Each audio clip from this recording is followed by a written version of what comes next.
Assalamu alaikum warahmatullah. So in the Riyaz Salihin today I'm going to continue with chapter 11, which was striving in the way of Allah. The next hadith is Hazrat Abu Hurairah Raziyallah reported that Messenger of Allah sallallahu alaihi wasallam said, "A strong believer is better and dearer to Allah than a weak one, and both are good. Adhere to that which is beneficial for you. Keep asking Allah for help and do not refrain from it. If you are afflicted in any way, do not say that if I had taken this or that step, it would have resulted in such and such, but say only that Allah so determined and did as He willed. The word if opens the gates of satanic thoughts.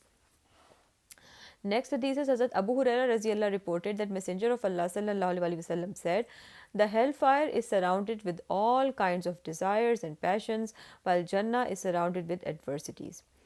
Next hadith is Huzaifa Raziyallah reported that I offered Salat Tahajjud optional night prayer with Prophet sallallahu alaihi wasallam one night, and he started reciting Suratul Baqarah. I thought that he would bow down at the end of 100 verses, but he continued reciting.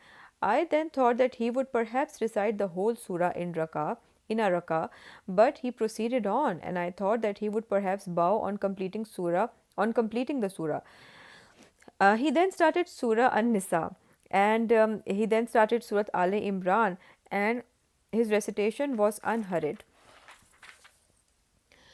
And when he recited the verses which refer to the glory of Allah, he glorified Him and the Great. And when he recited the verses that mentioned a supplication, he supplicated.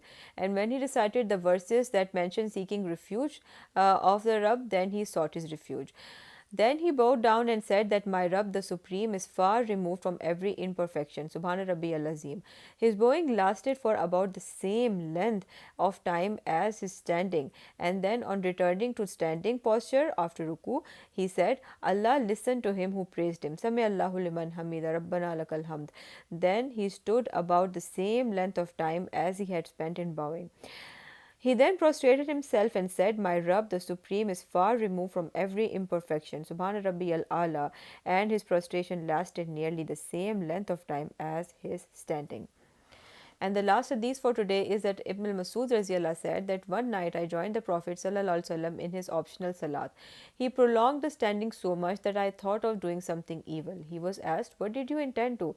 He replied, to sit down and leave him. So these were the hadiths for today. Inshallah, tomorrow we'll continue the same chapter. Fi amanillah.